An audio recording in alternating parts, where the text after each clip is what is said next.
The weekend, U.S. Central Command initiated a series of operations across Yemen consisting of several precision strikes against the Iranian-backed Houthi terror group that happens to be based there. And for the past couple of years, you probably know by now, the Houthis have been targeting military and commercial shipping all throughout the Red Sea, and effectively that's been shutting down some crucial waterways for global and commercial trade.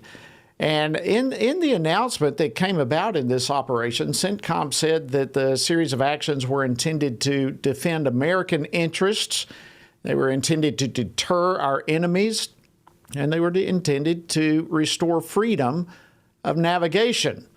So how might this move impact the area and all beyond?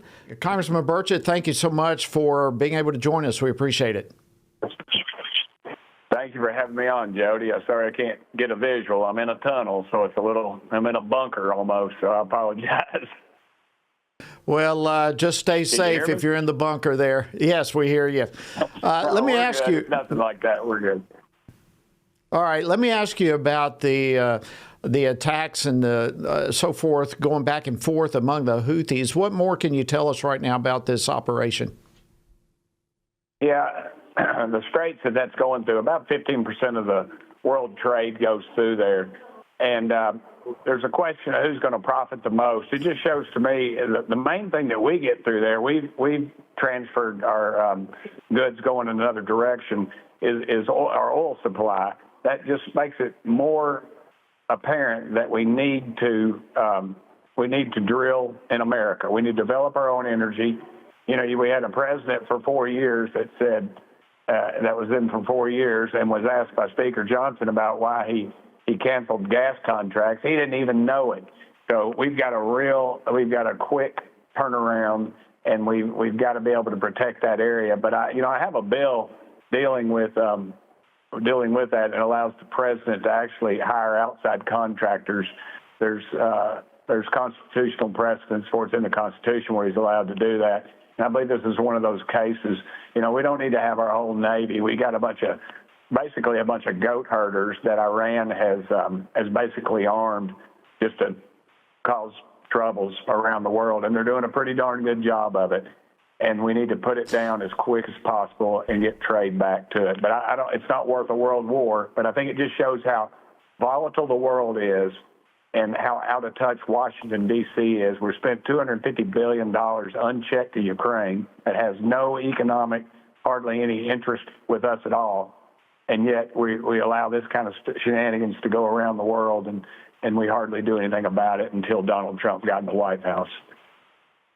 Yeah, it makes all the difference in the world. And of course, Islamic Republic, Iran, so forth, the Houthis are all saying that they're going to hold us responsible for what we do, seemingly trying to act as though we're somehow the aggressors here and on the offense.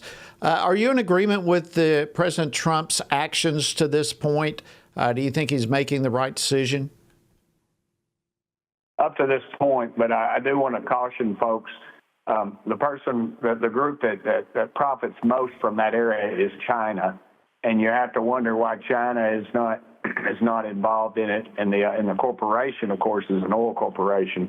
So I think it just reiterates what he's been saying all along, that we need to drill, baby, drill. I don't like slogans that much, but that's a pretty accurate one. We need to start developing our energy here. And don't let the Democrats and the liberals say, oh, we issued more oil permits. What they didn't issue, as you know, Jody, as your time on the Hill, they didn't issue processing and pipe laying so that you could drill it, but you couldn't go anywhere with it. You couldn't process it. So we're in a position that's not going to happen overnight. It has to go through. It's going to take a little bit of time. But I hope this is a good deterrent, and it lets our enemies know there is a new sheriff in town, and his name is Donald J. Trump. Absolutely. Speaking of the new sheriff, we've only got about 30 seconds or so, but what do you think about the president sending back these terrorists as Venezuelan gang members to El Salvador, real quickly? I think it's a great move. I think he's constitutionally legitimate, and the judge that did it, they need to. That's a screwy setup. It's not a normal judiciary type situation where some judge out of Washington, D.C., appointed by Obama, These people just want to wreck our country. These people are rapists, murderers. They're child traffickers. We need to send them out as fast as possible. And the president Absolutely. was correct in his dealings, 100%, Jody. Thank you, Congressman Tim Burchett of Tennessee, and thank you for joining us in the midst of the tunnel there. We appreciate it. Thank you, Jody.